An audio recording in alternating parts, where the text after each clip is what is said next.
Hello, I'm Bob the Booker and welcome to my channel. And today I just wanted to talk about the books that I've been reading this week. And we've just had the International Booker announcement. We've had various other bits of prizes going on. So I'm sort of in the midst of also trying to finish up some of my reading around other prizes. So that's going to feature very heavily in this, as will the Women's Prize for Non-Fiction, both a little bit last year and a bit of this year.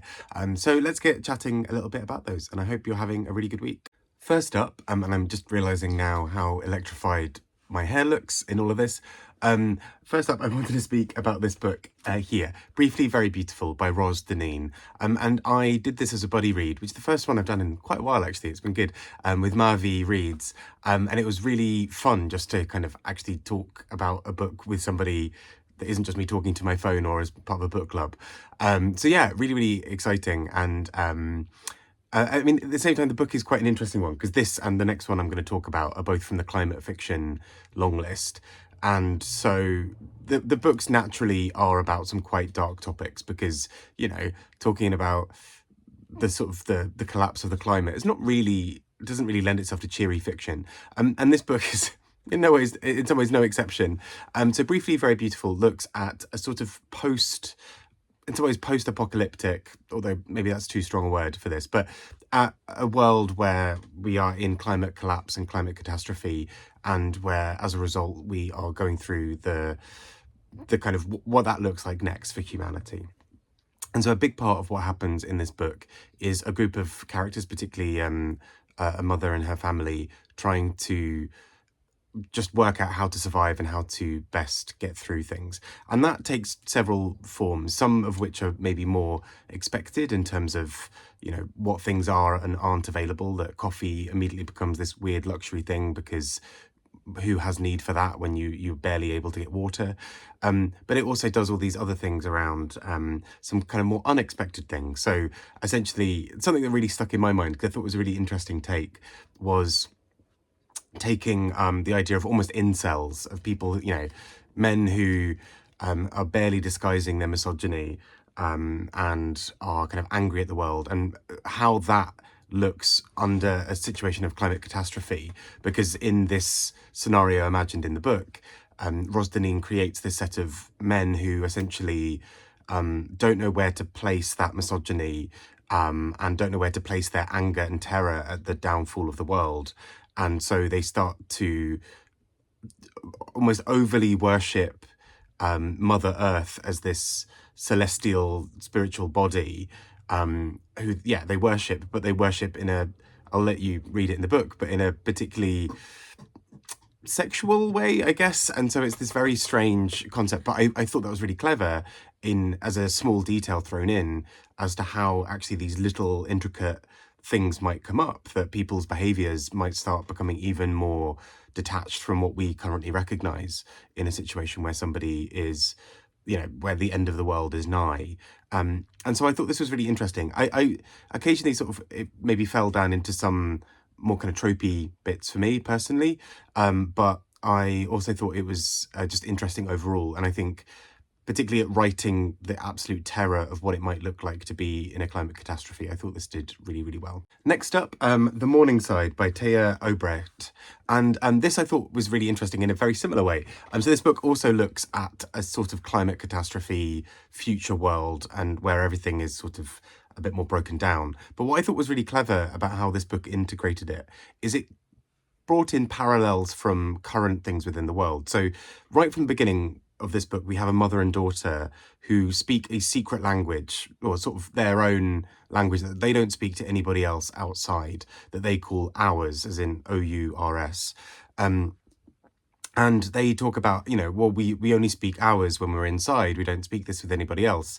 And this book sort of almost unfurls in a kind of way where you realize that the language is something akin to something like Serbo-Croat, where essentially it is a language group where many of these languages are understood by other speakers, but everybody has their own very strong dialect that is almost a language in and of itself, but is mutually intelligible. I'm getting a bit too into the weeds about the linguistics part of that here, but essentially that's what's going on in this. And I found that really fascinating because there is, on top of this climate catastrophe thing. We've got an incredibly innocent young girl who is seeing the world through the eyes of trying to understand things, but also very much has these fixed rules on what things will keep her safe and won't. So the language she speaks at home is really important, because if she speaks that language outside the home, she may be seen as suspect, because that actually may align her to a previous group, or a political group, or some other kind of leaning that is dangerous in a world where there's already, catastrophe and people are incredibly distrustful. And so I thought this book did some really clever things with playing around with that very idea. And so we watched throughout the book as this mother and daughter try to navigate this world, and what things the mother can and can't say to this daughter, which I thought was fascinating in terms of how to frame something around climate catastrophe. That, yes, as with this book as well, there's a great deal about the innocence of children and how you both protect the innocence of children and their sense of joy during a time of utter catastrophe, but also how you have to bring them up to speed about the reality to keep them safe when you might not be around. And so I thought this book particularly did some really clever things in how it appealed, how it played with those ideas around innocence and catastrophe and all these other things. And particularly the way this book, without spoiling anything, builds towards an end where it starts to become clear that there's something else also maybe going on. And there's a reason why in the book it's helpful to remember or not remember certain things as well. Next up, I read Vulture, Capitalism by Grace Blakeley. And this is a book that I've basically had on reserve from my library since it was longlisted last year for the Women's Non-Fiction Prize. And it's only just arrived. So I really loved reading this. I thought this was an exceptionally clever book. And I can absolutely see why it made the long list last year. And what I think is particularly interesting is how relevant this book, unfortunately, continues to be. So the core thesis of this book really, well, several different aspects of it. Partly it is about corruption, both within businesses and within sort of political classes. It looks particularly at the transfer of wealth and what that transfer of wealth can mean for workers in several different ways. So it looks, for example, firstly at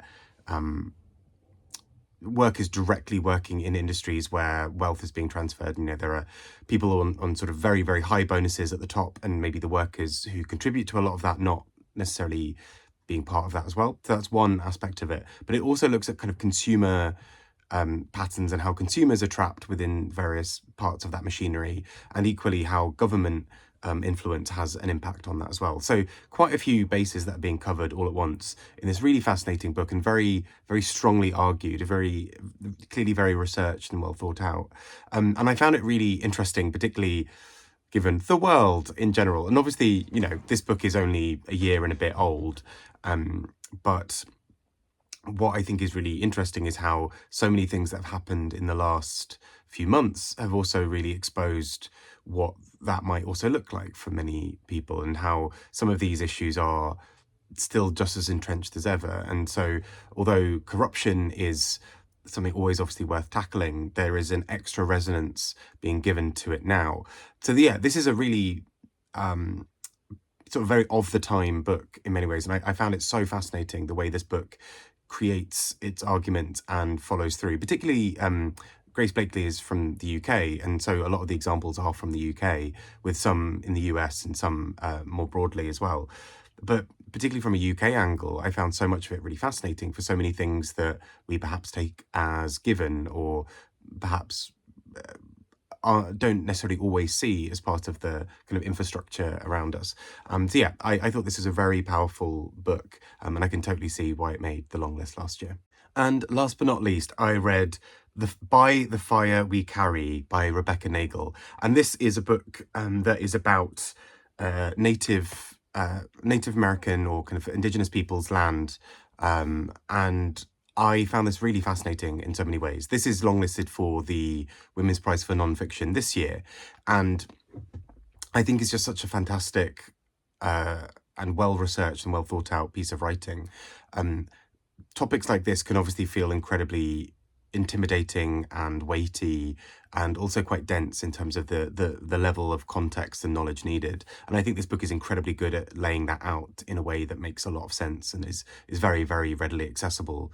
And what I thought was particularly exceptional about this book is the way that it focuses both on, the human stories that have made up so much of this, but what that looks like on an infrastructure level as well, how those bits of sort of policy or what have you have really shaped this, and particularly how history has shaped this. And so for various parts of this book, we focus on different elements of this story, back from original land treaties and things like this, and the issues that existed around those treaties being signed, particularly in terms of sort of coercion and various other things.